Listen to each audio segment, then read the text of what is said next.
પૃથ્વીના ઉત્તર ભાગમાં ક્યારે લાંબામાં લાંબી રાત હોય છે? 21મી જૂન, 21મી માર્ચ, 23મી સપ્ટેમ્બર કે 22મી ડિસેમ્બર?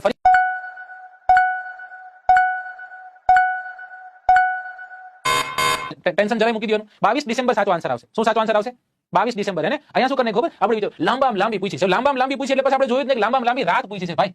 દિવસ જરાય નથી પૂછ્યો. એવું નથી કીધું કે લાંબામાં લાંબો દિવસ કયો છે. લાંબામાં લાંબો દિવસ એમ કરી અને આપણે આન્સર કરીએ એવા છીએ કે સાહેબ જૂન આવે. જો હવે આપણે કેની વાત કરવાની છે? હવે આપણે વાત કરવાની છે ગ્રહની. રાઈટ? XYZ ABCD કોઈ પણ ગ્રહ છે.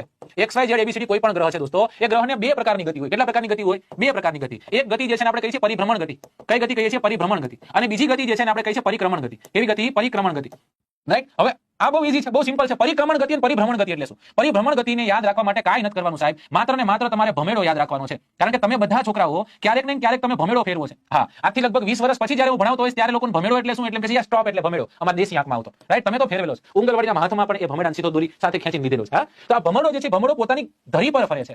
અને ભવ પરથી યાદ રાખજો પરિભ્રમણ. શું યાદ રાખજો? પરિભ્રમણ. ભમરડો યાદ રહે, પરિભ્રમણ યાદ રહે. પરિભ્રમણ એટલે કોઈ પણ ગ્રહ પોતાની ધરી પર જ્યારે ગતિ કરે છે એને આપણે પરિભ્રમણ કહીએ. તો પરિક્રમણ એટલે શું? તો પરિક્રમણ એટલે સાહેબ કોઈ પણ એક ઓબ્જેક્ટની ફરતે ફરતે ફરવાનું. પણ ફરતે ફરતે જ ફરવાનું. સમજો? સમજ્યા?